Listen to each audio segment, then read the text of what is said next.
Ground effect is another aerodynamic phenomenon that a pilot needs to become familiar with.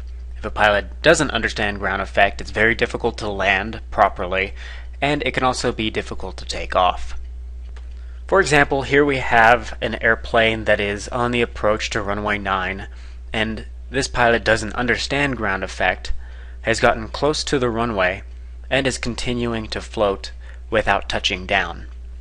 If we take a look at where ground effect exists, we can see that the pilot has entered ground effect, which doesn't allow for a reduction in airspeed, which doesn't allow the descent. Done properly, the landing looks more like this, where the pilot begins the round out before entering ground effect, allowing for a decrease in airspeed right here, which allows for a descent. And he continues that all the way to the touchdown.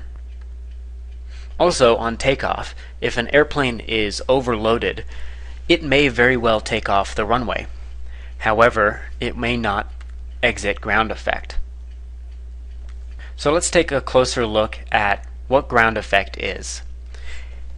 Here we have a cross-section of a wing that's flying well above the ground. We have the top camber, the lower camber, the chord line, and the lift is acting perpendicular to the chord line.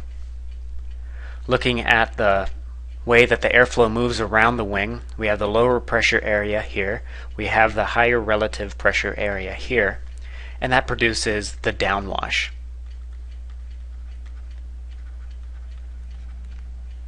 Altogether, analyzing the lift that we have, this is the lift acting against gravity, and this is the lift that is producing induced drag.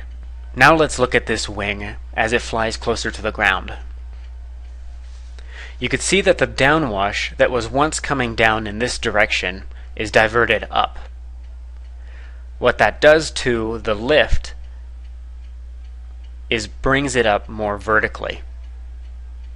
Because it's more vertical, our induced drag is reduced.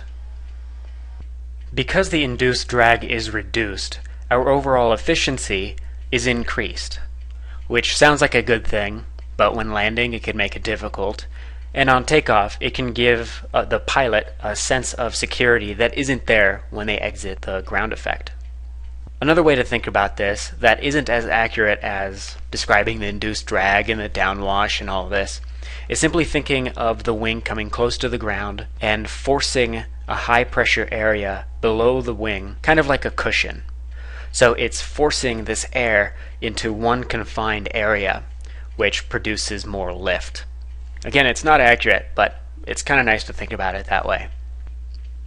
Generally, what a pilot needs to remember about ground effect is that it begins at the same height as the wing is long. As the airplane gets closer to the ground, the amount of ground effect exponentially increases. The length of the wing is here. So that same height, ground effect will begin. So whether the airplane is taking off or landing, it is in ground effect if it's underneath that altitude. And it also gets stronger as the airplane gets closer to the ground.